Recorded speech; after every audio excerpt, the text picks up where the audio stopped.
Ya, terima kasih waktunya yang sudah diberikan oleh MC tadi. Ya, sebelumnya bismillahirrahmanirrahim. Assalamualaikum warahmatullahi wabarakatuh. Ya, kurang semangat nih. Saya ulangi. Assalamualaikum warahmatullahi wabarakatuh. Ya, semangat semuanya ya. Tadi kalian mengawali aktivitas pagi dengan senam bersama, kemudian dilanjutkan dengan makan bersama juga. Tentu saja ini sudah semangat semuanya. Ya, sebelumnya izinkan saya menyapa terlebih dahulu yang terhormat Bapak Supomo SPD MPD selaku Kepala Sekolah Menengah Pertama Negeri 2 Surakarta. Yang kami hormati Bapak Ibu Guru beserta karyawan-karyawati SMP Negeri 2 Surakarta, dan tentu saja saya ingin menyapa siswa-siswi SMP Negeri 2 Surakarta. Mana suaranya? Oke, di sesi ini kita nanti akan mendengar ya, akan mendapatkan ilmu dari Ibu ahli gizi dari Rumah Sakit Kasih Ibu Surakarta. Ya, nanti kita akan mengumpulkan ilmu tentang gizi oleh Ibu Devita Arfiani, sarjana gizi. Tapi sebelum nanti kita masuk pada acara inti, Pak Sigit akan memberikan yel-yel ya, agar lebih semangat lagi.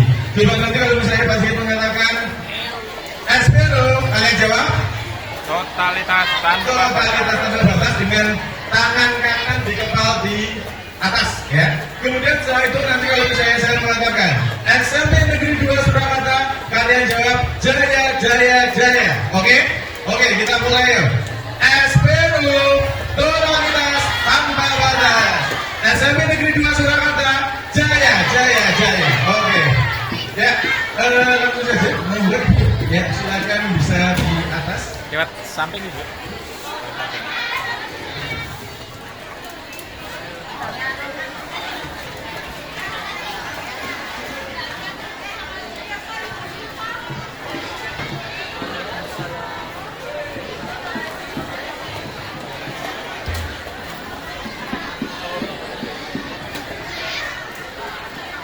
Ya, sebelumnya saya ucapkan selamat datang ya, juga lalu Ibu Deviani Arfiani, sarjana gizi di SMP Negeri 2 Surakarta. Ya, nanti kita akan ini berbincang seputar gizi, karena kalau melihat anak-anak itu biasanya kalau makan hanya mementingkan satu, kenyangnya, dua, kadang harganya murah, yang ketiga rasa, yang keempat mungkin nanti bentuknya gitu, platingnya gitu. Nah, nanti mohon diberikan pencerahan agar kami semuanya dapat ilmu, khususnya untuk anak-anak atau siswa-siswi SMP Negeri 2 Surakarta. Kemudian Ibu, langsung saja kita mulai. Temanya ini menu makan gizi anak remaja. Kita awali dulu. Sebenarnya kalau saya bicara tentang remaja, siapa sih yang disebut dengan remaja itu?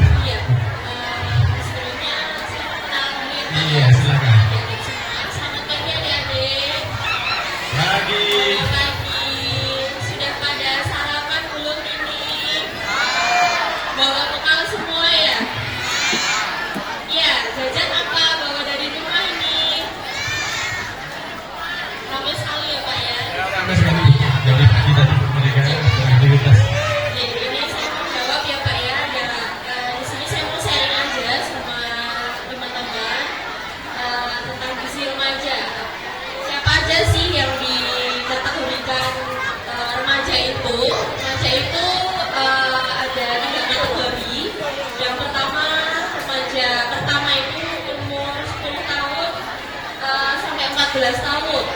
Itu kemudian remaja pertengahan 15 sampai 16 tahun, kemudian remaja akhir 17 sampai 19 tahun. Itu Pak. Ya. Jadi kalau adik-adik SMP ini termasuk remaja awal dan pertengahan ya Pak ya? Ya, begitu.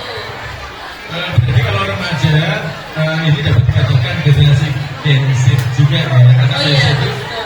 lahirnya tahun 1997 sampai kalau tidak salah 2012. Ya, jadi kalau anak-anak di sini usia usianya sekitar 12, 13, 14, 15 itu masih bisa Iya. generasi Gen Z. Gen Z, betul. Transisi antara masa anak-anak dan dewasa. Remaja. Jadi disebut dengan remaja. Remaja. Nah, berkaitan dengan tadi remaja itu masa transisi. Ini Bu, kalau kebutuhan mereka, misalnya terkait dengan kesehatan, itu bagaimana Bu, kalau misalnya dilihat dari apa yang ada dari info-info berita-berita selama ini? Oh iya, ini kan gizi itu kan sekarang termasuk plannya pemerintah ya Pak ya, kita memperbaiki dari gizi karena banyak banget masalah gizi, terutama masalah anak-anak. Kemudian remaja juga ada gizi kurang, gizi lebih seperti itu. Kemudian dari pemerintah menggerakkan program bawa bekal, kemudian diperbaiki untuk kebutuhan variasi makanannya seperti itu. Nah, untuk kebutuhannya sendiri itu dari remaja itu ada kebutuhan jumlah kalori tentunya. Itu tergantung usia juga. Jadi kalau usia remaja ini kalori yang dibutuhkan dalam sehari itu 2000 sampai 2200 kalori. Itu dibagi dalam 3 kali makan, terus ada snacknya juga, ada cemilannya seperti itu Pak. Tadi disebutnya 2000 sampai 200 kalori. Boleh tidak begini, misalnya mengetahui bagaimana cara untuk mengukur kalori. Oh iya, untuk Misalnya jenis makanan atau apa. Untuk mengukur kebutuhannya sendiri itu kita pakai rumus ya Pak ya. Kita pakai rumus perhitungan yang mungkin hitungannya agak jimat. Biasanya kalau ingin mengetahui berapa jumlahnya nanti bisa dikonsultasikan sama ahli gizi atau dokter gizi seperti itu. Untuk variasinya dapat makanan tersebut dari sumber makanan apa aja, terus berapa kalorinya, seperti itu tentunya ada hitungannya, ada sumbernya juga seperti itu. Jadi dari nasi, karbohidrat, protein, lemak, sayur seperti itu. Sebelum dilanjut, ayo yang belakang silakan duduk di tempatnya masing-masing. Juga ini nanti akan ada ilmu yang kita dapatkan dari Ibu Devita Apiani berkaitan dengan pentingnya makan yang mengandung gizi nutrisi bagi tubuh kalian. Oke, silakan yang belakang coba itu mohon untuk duduk dulu dengan tertib karena kita akan mendapatkan ilmunya yang bermanfaat ya agar kalian nanti tetap sehat, bugar dan tentu saja bahagia. Oke, kita lanjutkan kembali. Nah, sebenarnya kalau untuk kebutuhan tubuh, misalnya karena kita bicaranya seputar remaja. Iya. Sebenarnya apa saja sih yang dibutuhkan misalnya untuk itu tadi kebutuhan tubuh misalnya ada karbohidrat dan lain sebagainya. Iya, tentunya kebutuhan anak usia remaja itu ada karbohidrat, protein, kemudian ada lemak, ada serat, sayur dan buah seperti itu. Jadi diusahakan untuk adik-adik semua itu setiap konsumsi makanan itu harus ada tadi ornamennya itu Pak. Jadi harus lengkap. Jadi kemudian sayur gitu. Jadi kalau sekarang itu kan kebanyakan tadi Bapak sudah menghentikan ya anak itu pilihnya dari enaknya aja, kemudian dari toko lagi usung apa ini jajan seperti itu, tidak memperhatikan kebutuhannya seperti apa seperti itu. Dan diusahakan setiap makan itu harus ada karbohidrat itu dari nasi, dari mie, dari tepung-tepungan gitu diperhatikan. Kemudian harus ada protein karena kan ini masih usia pertumbuhan ya, jadi dibutuhkan protein. Protein itu dari protein nabati, terus hewani. Tentunya kalau nabati itu tahu tempe itu bagus Pak, lengkap. Kadang kan anak sekarang mungkin pada nggak doyan, pilihnya cuma nugget seperti itu. Padahal tahu tempe itu bagus untuk pertumbuhan mereka, untuk mereka karena juga banyak. Terus protein hewani, tentunya untuk protein hewani itu ya gizinya kan tinggi. Itu baik untuk remaja putri. Karena remaja putri seperti adik-adik ini kan setiap bulan mengalami menstruasi, jadi keluar siklusnya itu diusahakan harus tambah makanan yang kalorinya tinggi dari hewani, daging merah, ikan, telur seperti itu. Ya karena kalau yang putri itu biasanya menstruasi karena Iya. alami seperti itu.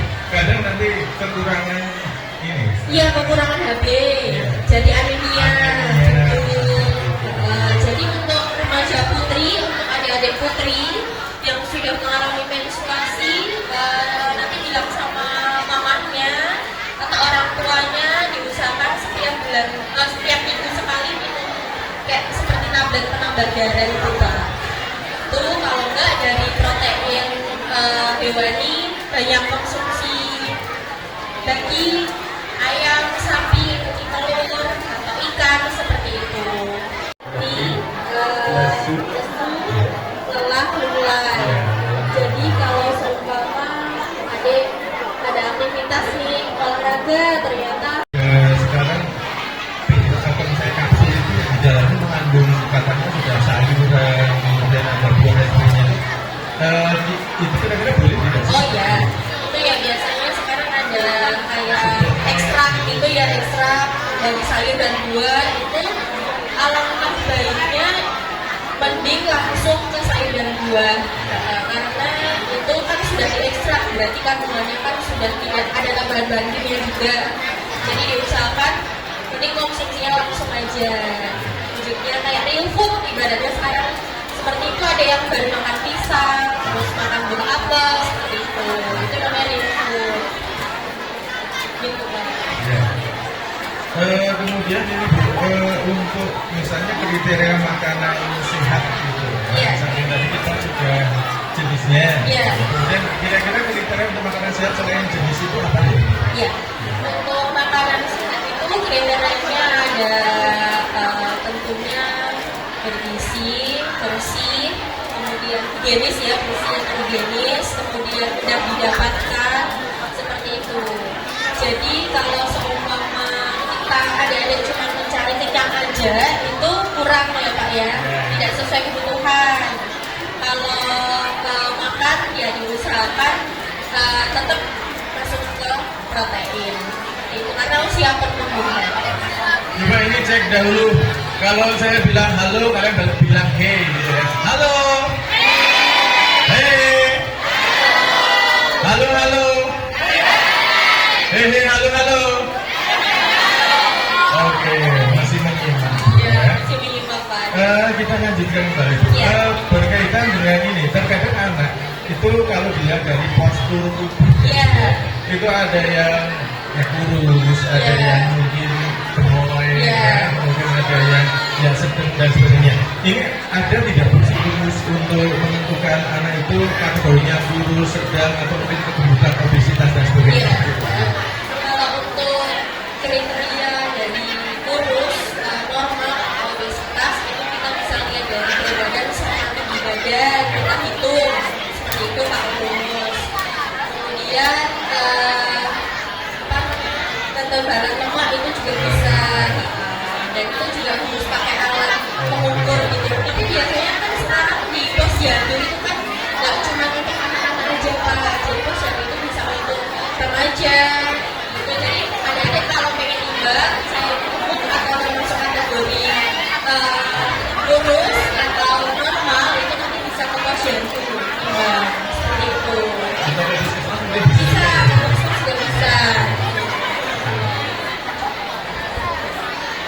itu berkaitan dengan tinggi badan. Sebenarnya kalau gemuk itu karena kalau yang saya bisa kelebihan lemak. Iya betul. Gitu. Jadi kalau misalnya kebutuhan tubuh itu sudah terpenuhi, sedangkan nanti lemaknya itu ada sisanya, ya itu betul-betul dari tubuh. Iya. Jangan dari makanan maksudnya mungkin juga. Jadi pemilihan menu, contoh ini ada udah sarapan, anak-anak udah sarapan berat, kemudian minum manis, terus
tidak bisa mengikuti tren gitu. Iya. Salah satunya makanan. Iya. Misalnya ada sebelah, ada ini istilah-istilah makanan kaburi atau apa. Oh iya, Korea, Jepang atau apa itu mereka kadang mengikuti itu. Tapi kalau di situ Iya, jadi ikut teman-teman gitu ya. nah ini berkaitan dengan tadi ada beberapa anak budi tadi yang mengatakan tidak suka Sayur, betul. ya bukan ya masih kadang ini kalau anak budi itu takut kalau disebut dengan gemuk. Nah, Iya, kan betul. mereka mempertahankan tubuhnya ya. Iya.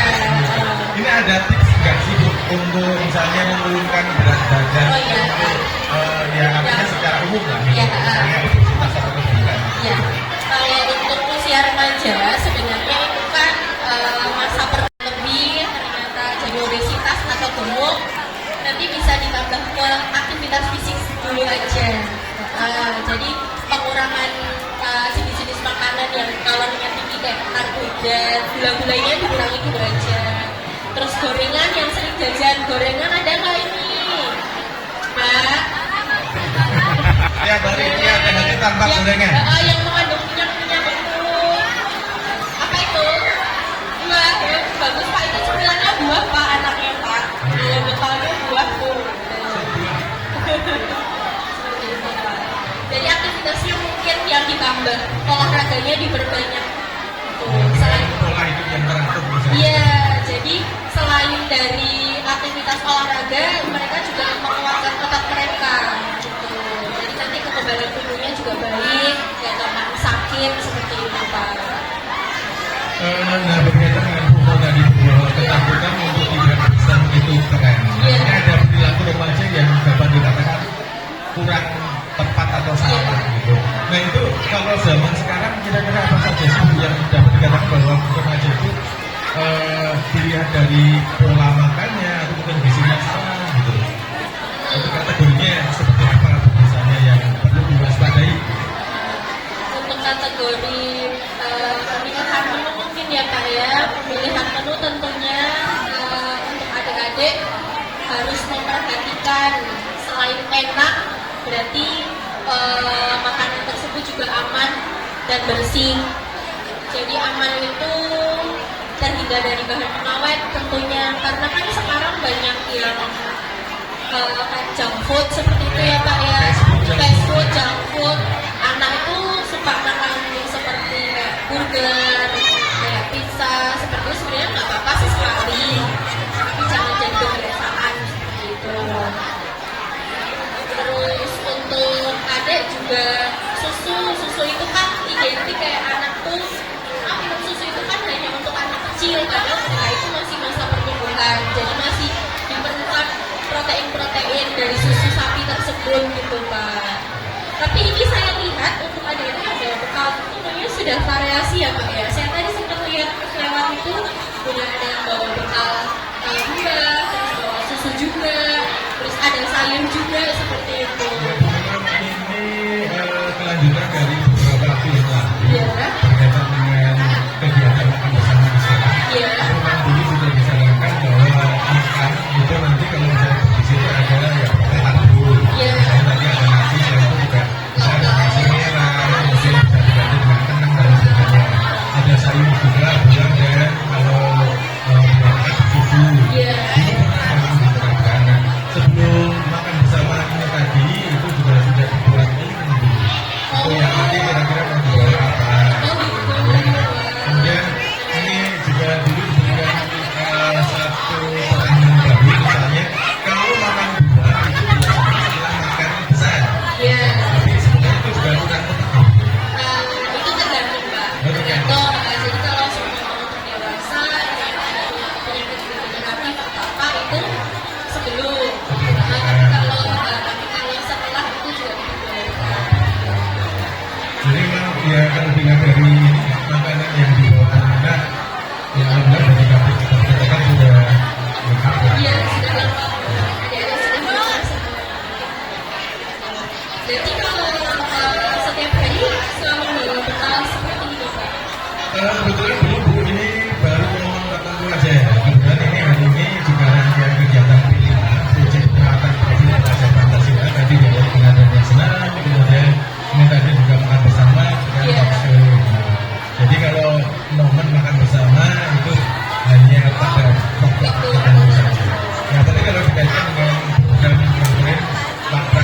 nanti kedepannya mungkin per 1 Januari akan diagendakan untuk makan siang bersama.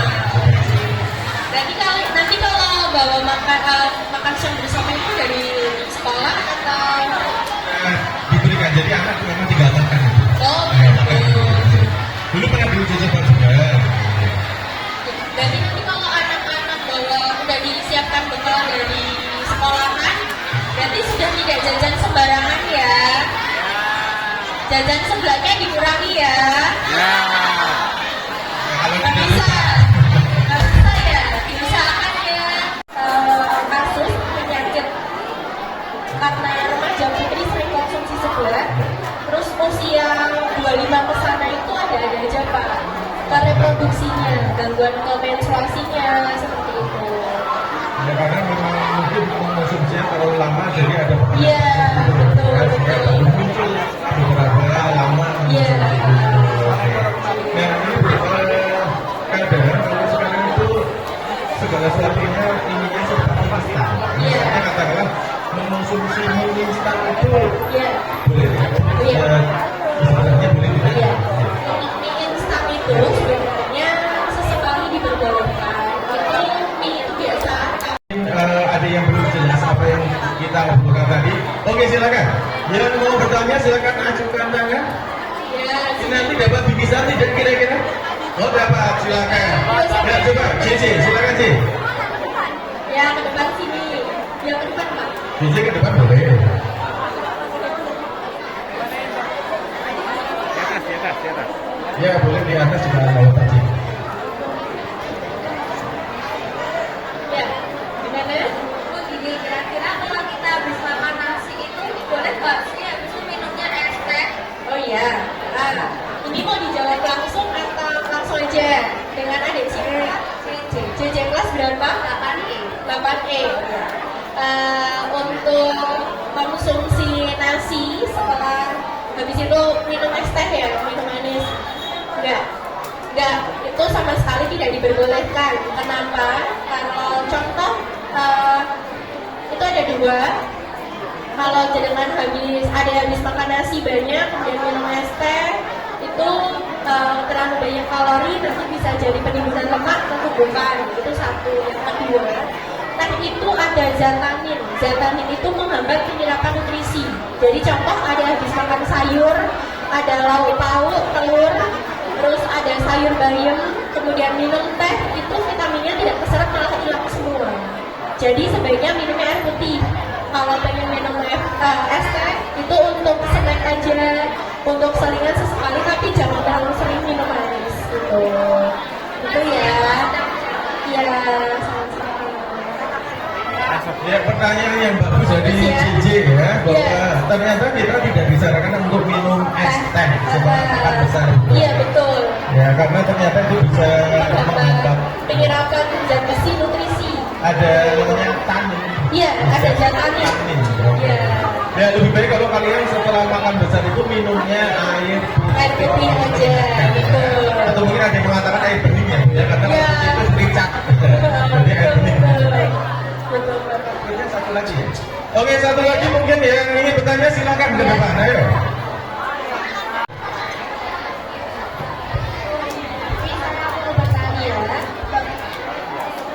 Bagaimana cara memilih makanan kemasan yang sehat dan bergizi?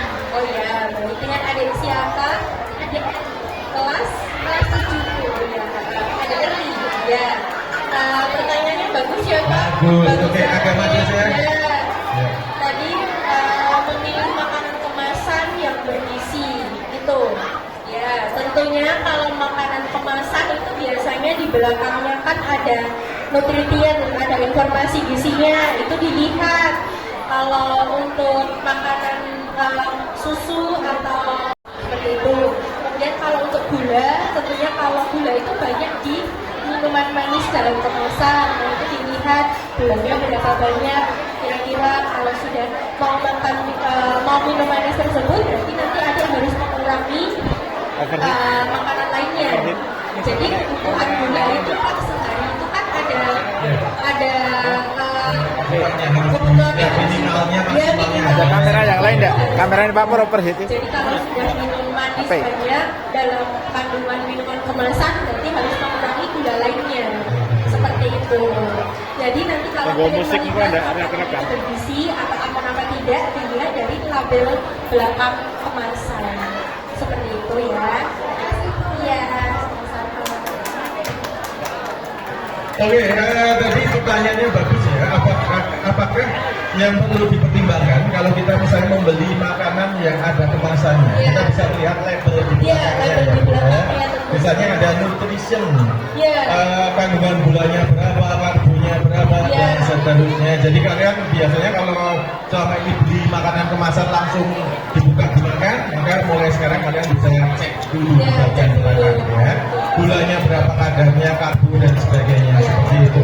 Ini masih satu lagi.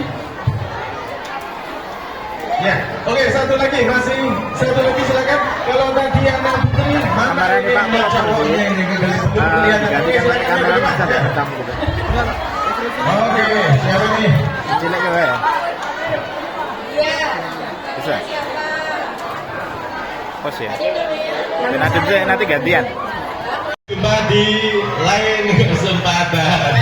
Terima kasih. Ya, terima kasih. Wassalamualaikum warahmatullahi wabarakatuh. Terima kasih, Bu.